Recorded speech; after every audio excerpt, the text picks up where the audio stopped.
আমরা এই যৌথ সংগ্রামী মঞ্চের মঞ্চ বেঁধে দিতে দেখেছি শঙ্কুদেব পান্ডাকে এবং দিল্লিতে গিয়ে থাকতে দেখেছি বিজেপির সাথে। Hi friends, welcome to my channel. এবার শাসক দলের একজন একেবারে প্রকাশ্যে ঘোষণা করলেন যে সরকার যা মনে করেছে ঠিক করেছে।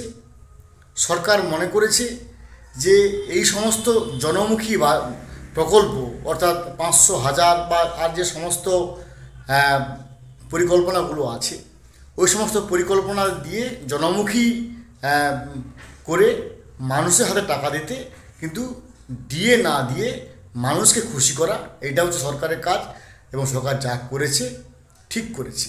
আমরা শুনে নিই যে ওই শাসক দলের অনুগামী বা শাসক দলের নেতা উনি কি বলেছেন। তাহলে সরকার মনে করে যে ডিএ সরকারি চাকরিজীবীরা যেই কাজ করে তার চেয়ে সামাজিক সুরক্ষা দিয়ে বিভিন্ন প্রকল্পের মাধ্যমে পশ্চিমবঙ্গের আরো বেশি সংখ্যক মানুষের কাছে পৌঁছে দেওয়া, সেটা সরকারের কাছে প্রাধান্য পাচ্ছে। সরকার বেশি বুঝছে, সরকার যেটা ভালো মনে করছে সরকার সেটা করছে। এবার সংগ্রামী যৌথ মঞ্চকে কোনো একটি বিশেষ রাজনৈতিক দলের মঞ্চ বলে সদর্বে সবলে এবং পরিষ্কারভাবে ঘোষণা করলেন শাসক দলের একজন নেতা।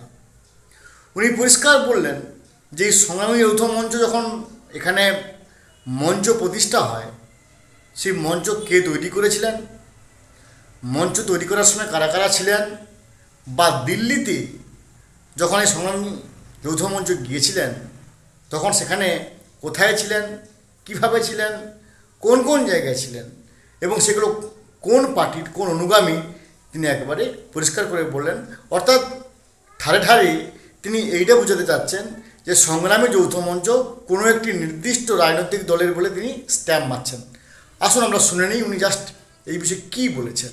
আমরা এই যৌথ সংগ্রামী মঞ্চের মঞ্চ বেঁধে দিতে দেখেছি শঙ্কুদেব পান্ডাকে এবং দিল্লিতে গিয়ে থাকতে দেখেছি বিজেপির সাথে, মানে থাকার ফাঁকার ব্যবস্থা করে দিতে দেখেছি। তাই মঞ্চ এরা রাজনৈতিকভাবে কারা কারা কাদের সাথে কি মঞ্চ বেঁধে কি অভিযান করবে একটা রাজনৈতিক দলের মতো বা অন্যান্য বাম রাম এই রাজনৈতিক দলদের নিয়ে, তাতে তৃণমূল কংগ্রেস একটু এইসব নিয়ে ভাবছে না। শুনলাম এই পরিপ্রেক্ষিতে আমরা এই একটা কথাই বলতে পারি যে এই সমস্ত কাদা ছোড়াছুড়ি এখনও কি চলবে? এই সমস্ত দিয়ে না দেওয়ার আর কত ফন্দি আমরা শুনবো, কত কৌশল আমরা দেখব। যে ফন্দি হোক না কেন, যে কৌশলই হোক না কেন, আমাদের কিন্তু আন্দোলন কোনোভাবেই থামবে না, শেষ পর্যন্ত আমরা চালাবো। ভালো থাকুন, have a good day, thanks.